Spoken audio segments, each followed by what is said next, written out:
Hello दोस्तों, नमस्कार। बात कर लेते हैं आज के दिन भर की सारी बड़ी खबरों की, जहां सबसे पहले आपको बताएंगे तारिक रहमान की पार्टी को हुआ बम्पर नुकसान, शेख हसीना को मिला सीधा सीधा फायदा। दोस्तों बताएंगे जमात से मिलने, जमात के साथ एनसीपी के गठबंधन के बाद दोस्तों रातों रात एनसीपी के नेताओं ने एनसीपी छोड़ने की करने लगे तैयारी। दोस्तों जमात के साथ दोस्ती की खबरों ने मचा दिया भूचाल, कैसे बिगड़ गया खेल आपको सबसे पहले बताएंगे। भारत के लिए बड़ी अच्छी खबर बताएंगे, कैसे भारत से और भारत में बैठे शेख हसीना को हो रहा है बम्पर फायदा। दोस्तों वहीं आपको बताएंगे बांग्लादेश में हिंदुओं पर हिंसा के विरोध में उबला नेपाल, जगह जगह हुए प्रदर्शन, लगे मोहम्मद यूनुस मुर्दाबाद के नारे। लंदन में भी बांग्लादेश हाई कमीशन के बाहर हुआ जमकर प्रदर्शन। दोस्तों बताएंगे क्या है इनकी मांगे। वहीं आपको बताएंगे आखिर दीपू चंद्र दास की क्यों हत्या की गई, उनके मौत पर नई जानकारी निकलकर सामने आई है, जानकर आप भी जाएंगे चौंक। तो वहीं चौंका देने वाली खबर, भारत से तनाव के बीच बांग्लादेशी नौसेना का शक्ति प्रदर्शन, बंगाल की खाड़ी में करेगी मिसाइली फायरिंग। दोस्तों आखिर देश में मचे बवाल के बीच क्यों ऐसा कदम उठा रही है मोहम्मद यूनुस की सरकार। वहीं चीन की कठपुतली बन गया नेपाल, गुप्त कैमरों से करवा रहा तिब्बतियों की निगरानी। वहीं गलवान झड़प के बाद क्या निर्माण किया अपने भारत ने। दोस्तों अमेरिकी मीडिया ने किया बड़ा दावा,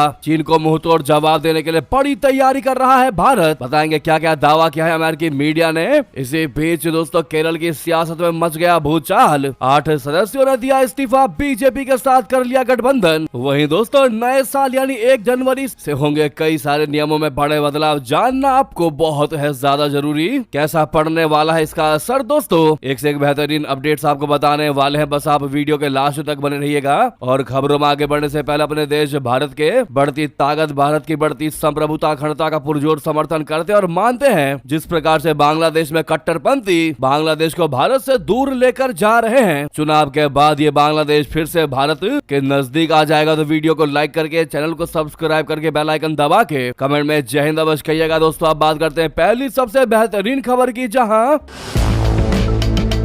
30 नेताओं ने दी एनसीपी छोड़ने की धमकी जमात के साथ, तारिक रहमान की दोस्ती की खबरों ने मचा दिया भूचाल। दोस्तों बांग्लादेश में जो हालात चल रहे हैं वो किसी भी लोकतांत्रिक देश के लिए अच्छी बात नहीं है। यहाँ तक कि शेख हसीना के देश छोड़ने के बाद से ही बवाल मचा हुआ था। पहले मोहम्मद यूनुस की अंतरिम सरकार संभालने के बाद से यहाँ अल्पसंख्यकों, खास तौर पर हिंदुओं की स्थिति किसी से छिपी नहीं है। इसी बीच तारिक रहमान भी 17 साल के निर्वासन के बाद लौट आए हैं। देश के कई हिस्सों में हिंसक प्रदर्शन, अल्पसंख्यकों पर हमले और मॉब लिंचिंग की घटनाएं सामने आई हैं। इन सब के बीच दोस्तों हाल ही में बांग्लादेश की राजनीति में खालिदा जिया की पोती जैमा रहमान ने भूचाल मचा दिया। सही सुना आपने दोस्तों, एक और भूचाल एनसीपी में आया है, जिसके 30 नेताओं ने पार्टी छोड़ने की धमकी दे डाली है। ये धमकी जमात इस्लामी के साथ अलायंस की खबर के बाद दी गई है। हाल ही में कट्टरपंथी छात्र नेता उस्मान हादी की हत्या के बाद हालात और तनावपूर्ण हो गए हैं। उसे न्याय दिलाने की मांग को लेकर सड़कों पर उतरे प्रदर्शनकारियों ने कई जगह हिंसा, तोड़फोड़ और आगजनी की। इन घटनाओं ने नोबेल पुरस्कार विजेता मोहम्मद यूनुस के नेतृत्व वाली अंतरिम सरकार के सामने बहुत बड़ी चुनौती खड़ी कर दी। शेख हसीना सरकार के खिलाफ उग्र छात्र आंदोलनों के समर्थन से सत्ता में आई यह अंतरिम सरकार अब उसी उग्रता को नियंत्रित करने में उनके पसीने छूट रहे हैं। राजधानी ढाका समेत कई शहरों में कानून व्यवस्था बनाए रखना प्रशासन के लिए मुश्किल साबित हो रहा है। उन्होंने आवामी पर पूर्ण प्रतिबंध लगाया तो अपने फायदे के लिए था, लेकिन इसका फायदा बीएनपी और खालिदा जिया खेमे को मिलता दिख रहा है। उधर संयुक्त राष्ट्र ने चिंता जाहिर की है कि अंतरिम सरकार से निष्पक्ष चुनाव सुनिश्चित करने तथा मतदाताओं के अधिकारों की रक्षा करने का आग्रह किया है। अल्पसंख्यक हिंदू समुदाय के खिलाफ हिंसा और 2 मॉब लिंचिंग की घटनाओं ने भारत में भी प्रतिक्रिया पैदा कर दी है। फिलहाल आपको बता दें बांग्लादेश की राजनीति में एक बहुत बड़ा धमाका ये हुआ है दोस्तों कि नेशनल सिटीजन पार्टी बोले तो एनसीपी के 30 संस्थापक सदस्यों ने एक साथ इस्तीफे की धमकी देकर पार्टी के भीतर बगावत की आग सुलझा दी। ये नेता जमात इस्लामी और 8 दलीय गठबंधन के साथ किसी भी संभावित हाथ मिलाने के सख्त खिलाफ है। पार्टी के संयोजक को लिखे पत्र में इन नेताओं ने जमात के खूनी इतिहास को याद दिलाते हुए कह दिया है कि 1971 के नरसंहार में शामिल लोगों के साथ खड़ा होना शहीदों के साथ बहुत बड़ी गद्दारी होगी। महिला नेताओं नेताओं ने तो यहाँ तक आरोप लगा दिया है कि जमात और उसका छात्र संगठन शिविर न केवल जासूसी कर रहे हैं बल्कि महिलाओं के चरित्र हनन और धार्मिक फांसीवाद को बढ़ावा भी दे रहे हैं। 125 सीटों पर अकेले लड़ने का वादा करने वाली एनसीपी के इस यू टर्न को बगावती नेताओं ने देश के साथ धोखा करार दिया है। दोस्तों आपको बता दें, जमात इस्लामी वैसे भी भारत विरोधी पार्टी रही है दोस्तों, हमेशा से उसने भारत खिलाफी की है, उसका लगातार पाकिस्तान के साथ संबंध रहा है। ऐसे में एनसीपी का जमात के साथ गठबंधन होना और एनसीपी के नेताओं का बगावत छेड़ देना कि अगर तुम जमात से हाथ मिलाओगे तो हम तुम्हारी पार्टी में नहीं रहेंगे, हम इस्तीफा दे देंगे, हम तुम्हारी पार्टी को छोड़ देंगे, चाहे निर्दलीय ही लड़ेंगे लेकिन तुम्हारी पार्टी में नहीं रहेंगे, या तो जमात के साथ गठबंधन मत करो या फिर हम तुम्हारी पार्टी से निकल जाएंगे। जी हाँ दोस्तों, आप इस खबर को कहीं ना कहीं रिलेट कर सकते हैं कि बेशक बांग्लादेश में मोहम्मद यूनुस ने शेख हसीना को दरकिनार करने, उनके पार्टी को दरकिनार करने के लिए अवामी लीग पर बैन लगा दिया हो, लेकिन इस खबर के बाद भी क्लियर दिखाई दे रहा है जैसे अवामी लीग के नेता अब उस पार्टी से चुनाव नहीं लड़ सकते लेकिन निर्दलीय चुनाव जरूर लड़ रहे हैं। और बांग्लादेश की जनता शेख हसीना की पार्टी के नेताओं को बहुत अच्छे से जानती है, चाहे वो निर्दलीय ही क्यों ना लड़े। दोस्तों अगर जनता के दिल में उनके लिए प्यार है तो उनको ही वोट मिलेगा, लेकिन एनसीपी में बगावत से फिर एक बार भारत के लिए और शेख हसीना की पार्टी के लिए बहुत बड़ी उम्मीद जग गई है। दोस्तों ये बहुत बड़ी खबर थी भारत के लिए। इतना ही नहीं, तस्नीम जरा ने भी छोड़ दिया एनसीपी पार्टी, यहाँ तक कि अब वो निर्दलीय चुनाव लड़ेंगी। जी हाँ, उन्होंने तो छोड़ भी दी। जी हाँ, बता दें बांग्लादेश की नेशनल सिटीजन पार्टी की senior joint member secretary Tasnim Jara ने शुक्रवार को जमात के साथ पार्टी के संभावित गठबंधन की सुगबुगाहट के चलते इस्तीफा दे दिया है। उन्होंने पार्टी के आंतरिक ग्रुप में मैसेज भेजकर अपने फैसले की पुष्टि कर दी और साथियों का आभार जता दिया। जी हाँ, और इसके पीछे भी वही कारण है दोस्तों, एनसीपी और जमात के बीच गठबंधन ही उनके इस्तीफे का कारण है, जिनकी वजह से पार्टी के अंदर दरार पैदा हो चुकी है और लगातार एनसीपी के नेता एनसीपी से इस्तीफा देते नजर आ रहे हैं। अब देखना ये होगा कि दोस्तों अगले 2 से 3 दिनों में वो क्या बड़ा फैसला लेते हैं। फिलहाल जब हाथ मिला लिया है तो हाथ मिला ही लिया होगा, हमें नहीं लगता कि अब वो बैक स्टेप लेंगे। आपकी इस पर जो भी राय है दोस्तों जरूर कमेंट करके बताएगा। तो वहीं दोस्तों आपको बता दें, नेपाल में भी मचा भारी बवाल। बांग्लादेश में हिंदुओं पर हिंसा के विरोध में उबल गया नेपाल। दोस्तों कई जगह हुए भारी प्रदर्शन, लगे यूनुस मुर्दाबाद के नारे। जी हाँ, बांग्लादेश में अल्पसंख्यक हिंदुओं के खिलाफ हो रही हिंसा अब पड़ोसी देशों में भी भारी आक्रोश पैदा कर रही है। नेपाल के प्रमुख शहर बीरगंज, जनकपुर धाम और गोला बाजार में शुक्रवार शनिवार को बड़े पैमाने पर विरोध प्रदर्शन किए गए। इन प्रदर्शनों का मुख्य कारण हाल ही में बांग्लादेश में हुई हिंदुओं की 2 दिल दहला देने वाली हत्याएं हैं, जिन्होंने अंतर्राष्ट्रीय स्तर पर मानवाधिकारों की स्थिति पर सवाल खड़े कर दिए हैं। बांग्लादेश में हिंदुओं की हत्या के विरोध में हिंदू बहुल देश नेपाल के बीरगंज, जनकपुर धाम और गोल बाजार जैसे बड़े शहरों में प्रदर्शन हुए। 18 दिसंबर को 25 साल के हिंदू युवक दीपू चंद्र दास की निंदा का झूठा आरोप लगा मॉब लिंचिंग कर दी गई थी। भीड़ ने दास को मारकर उसके शव को आग लगाने से पहले एक पेड़ से लटका दिया था। वहीं एक और घिनौनी घटना में बुधवार देर रात को हिंदू शख्स अमृत मंडल उर्फ सम्राट को भी भीड़ ने पीट पीट कर मार डाला। दोस्तों इन हत्याओं ने बांग्लादेश में हिंदुओं की सुरक्षा को लेकर व्यापक चिंता पैदा कर दी है। बांग्लादेश में अगस्त 2024 में लोकतांत्रिक तरीके से चुनी गई शेख हसीना सरकार के तख्तापलट के बाद से मोहम्मद यूनुस के नेतृत्व में बनी अंतरिम सरकार के कार्यकाल में इस्लामी कट्टरपंथियों का प्रभाव काफी बढ़ गया। दोस्तों लगातार हिंदुओं पर अत्याचार की खबरें आने लगी। जब से शेख हसीना ने बांग्लादेश छोड़ा तब से ऐसा आप मान सकते हैं कि हिंदुओं की सुरक्षा दांव पर लग गई। दोस्तों नेपाल में हिंदू अधिकार समूह राष्ट्रीय एकता अभियान ने सिरहा जिले के गोल बाजार इलाके में विरोध प्रदर्शन किया। गुस्साए प्रदर्शनकारियों ने ईस्ट वेस्ट हाईवे को ब्लॉक कर दिया, जिससे कुछ समय के लिए रास्ता जाम हो गया। प्रदर्शनकारियों ने हिंदुओं की हत्या बंद करो, अल्पसंख्यकों की सुरक्षा पक्की करो और मानवाधिकार का सम्मान करो जैसे नारे लगाए। बांग्लादेश सरकार और मोहम्मद यूनुस मुर्दाबाद के भी नारे लगे। हिंदू मुस्लिम एकता जिंदाबाद के भी नारे लगाए गए। इससे पहले शुक्रवार को जनकपुर धाम में महिला अभियान जनकपुर धाम के बैनर तले बांग्लादेश में हिंदुओं की हत्या के विरोध में एक प्रदर्शन भी किया गया था। जी हाँ दोस्तों, ये तो रही नेपाल की बात। वहीं आपको बता दें, लंदन में भी बांग्लादेश हाई कमीशन के बाहर हुआ जमकर प्रदर्शन। बांग्लादेश में हिंदुओं की हत्याओं का मामला अब इंटरनेशनल हो चुका है। दोस्तों बता दें,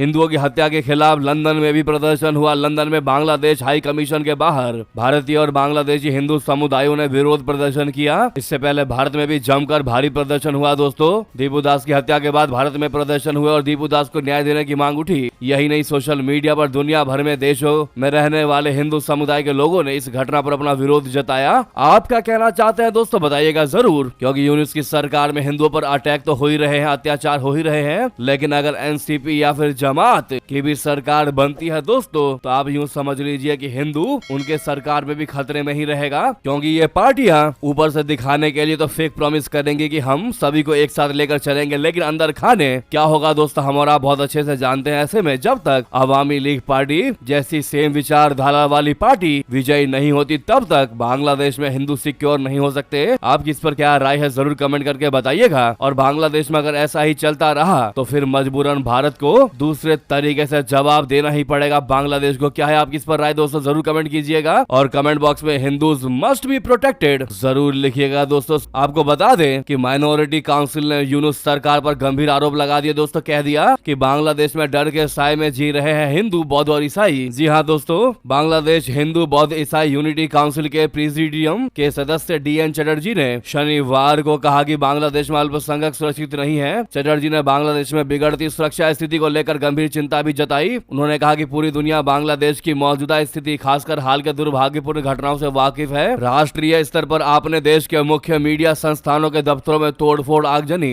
दीपू चंद्र दास की निर्मम हत्या और देश भर में ऐसी कई अन्य घटनाएं देखी हैं। उन्होंने देश में सुरक्षा हालात को बेहद खराब बताते हुए मोहम्मद यूनुस के नेतृत्व वाली अंतरिम सरकार पर इस अस्थिर स्थिति में निष्क्रिय रहने का आरोप लगा दिया। उन्होंने कह दिया कि देश में सुरक्षा स्थिति अत्यंत दयनीय है, ये भयानक है। तो वहीं दोस्तों आपको बता दें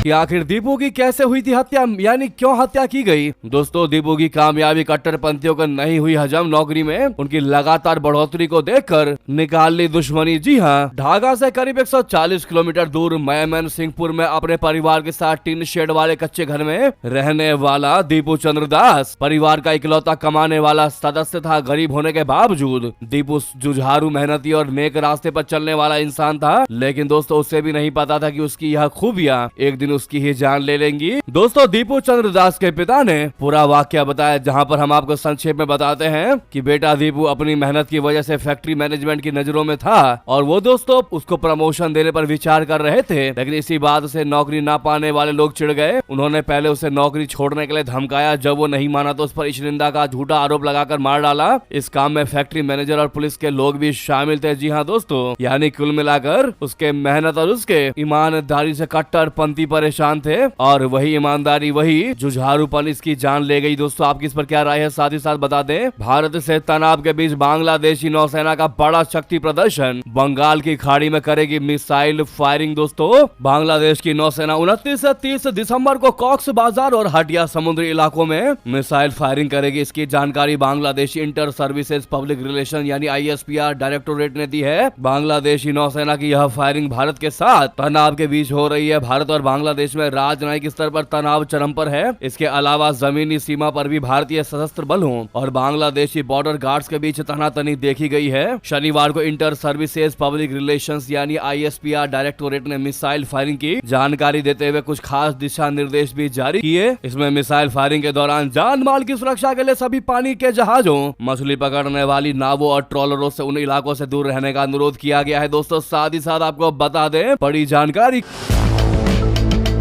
कश्मीर में सेना का शीतकालीन ऑपरेशन हुआ तेज। जम्मू में 35 आतंकवादी है निशाने पर। कंपकपा देने वाली ठंड में भी भारतीय सेना का जोश हाई है। जी हां दोस्तों, कड़ाके की ठंड और दुर्गम पहाड़ी इलाकों के बीच भारतीय सेना ने जम्मू कश्मीर के किश्तवाड़ और डोडा जिलों में आतंकवाद विरोधी अभियानों को और तेज कर दिया है। रक्षा सूत्रों के मुताबिक सेना इस सर्दी में पाकिस्तानी आतंकियों को ठंड का फायदा उठाकर छिपने से रोकने के लिए लगातार दबाव बनाए हुए हैं। आमतौर पर 21 दिसंबर से 31 जनवरी तक चलने वाले 40 दिन के चिल्लाई कलां के दौरान बर्फबारी और संपर्क मार्ग बंद होने के कारण आतंकी गतिविधियों में अस्थायी कमी देखी जाती है, लेकिन इस बार सेना ने गतिविधियां कम करने के बजाय प्रोएक्टिव विंटर पोस्टर बनाया है। सेना ने बर्फ से ढके ऊंचाई वाले इलाकों में अस्थायी बेस और निगरानी चौकियां स्थापित की हैं। सब जीरो तापमान और कम दृश्यता के बावजूद सेना की टुकड़ियां ऊंची पहाड़ियों, घाटियों और जंगलों में नियमित गश्त कर रही हैं ताकि आतंकियों को किसी भी तरह की पनाह ना मिल सके। दोस्तों, वहीं खुफिया एजेंसियों के आकलन के मुताबिक फिलहाल जम्मू क्षेत्र में करीब 30 से 35 पाकिस्तानी आतंकी मौजूद हैं। हाल के महीनों में लगातार सफल अभियानों के चलते ये आतंकी आबादी वाले इलाकों से हटकर मध्य और ऊंचाई वाले पर्वतीय क्षेत्रों में शरण लेने को मजबूर हुए हैं। दोस्तों, ऐसे में all the best Indian army. Comment में आप लोग जरूर कहिएगा उनके इस आदम साहस के लिए आपकी क्या राय है। दोस्तों, जरूर कमेंट कीजिएगा, जिनकी वजह से आज हम अपने घरों में सुरक्षित बैठे हैं। दो अच्छी बातें जरूर कह दीजिएगा इंडियन आर्मी के लिए। नेक्स्ट खबर की बात करते हैं, जहां चीन की कठपुतली बना नेपाल गुप्त कैमरा से करवा रहा तिब्बतियों की निगरानी। दोस्तों, चीन ने अपनी निगरानी और दमन नीति को सीमाओं से बाहर फैलाते हुए नेपाल में तिब्बतियों की गतिविधियों पर नजर रखने के लिए अमेरिकी तकनीक से लैस सर्विलांस कैमरा स्थापित किए हैं। नेपाल से सामने आ रही रिपोर्टों के मुताबिक काठमांडू और सीमा क्षेत्रों में गुप्त कैमरे बड़ी संख्या में लगाए गए हैं, जिनका उद्देश्य सुरक्षा नहीं बल्कि तिब्बती समुदाय की निगरानी बताया जा रहा है। तिब्बती संसद इन एग्जाइल की उपाध्यक्ष डोल्मा तजेरिंग ने इस कदम की कड़ी निंदा करते हुए कह दिया कि ये कैमरे तिब्बतियों को मानवाधिकार प्रदर्शनों में हिस्सा लेने, चीन में हो रहे अत्याचारों पर बोलने और स्वतंत्र आवाज उठाने से डराने का जरिया बन गए हैं। उन्होंने कह दिया कि लहासा में घरों की खिड़कियों से ज्यादा सीसीटीवी कैमरे हैं, जो चीन की दमनकारी नीति को दर्शाता है। डोल्मा तजेरिंग ने आरोप लगा दिया कि नेपाल सरकार चीन के दबाव में आकर तिब्बतियों की आवाजाही सीमित कर रही है। उन्होंने संयुक्त राष्ट्र से इस सीमा पार आक्रामकता पर संज्ञान लेने और कार्रवाई की मांग की। उनके मुताबिक पहले नेपाल तिब्बती शरणार्थियों के लिए सुरक्षित मार्ग था, लेकिन अब वहां से भारत और अन्य देशों तक पहुंच लगभग ठप हो गई है। वहीं बता दें, क्या चीन कर रहा है जंग की तैयारी। चीन ने साधारण जहाज को बना डाला युद्धपोत। पूरी दुनिया में मच गई चिंता। दोस्तों, चीनी इंटरनेट पर कुछ तस्वीरें वायरल है जो आप सामने देख पा रहे हैं। ये एक साधारण कार्गो जहाज है दोस्तों, जिस पर मिसाइल लॉन्चर भरे पड़े हैं। ये जहाज झोंग डा 79 नाम का मध्यम आकार का कंटेनर जहाज है, जिसके डेक पर कंटेनरों में वर्टिकल लॉन्च सिस्टम यानी VLS लगे हुए हैं। इनमें से कई कंटेनर मिसाइल लॉन्च करने के लिए बने हुए हैं। विशेषज्ञों का कहना है कि यह चीन की नौसेना की ताकत बढ़ाने की एक नई रणनीति हो सकती है। इस जहाज पर करीब 60 बड़े VLS सेल लगे हैं। ये सेल 5 चौड़े और 3 गहरे सीरीज में है। हर कंटेनर में 4 लॉन्च ट्यूब हैं। ये संख्या अमेरिकी नौसेना के अरलेख बर्ग क्लास डिस्ट्रॉयर की मिसाइल क्षमता का 2/3 है। इन सेलों में एंटी शिप मिसाइलें, लैंड अटैक क्रूज मिसाइलें या एयर डिफेंस मिसाइलें रखी जा सकती हैं। दोस्तों, वहीं आपको बता दें,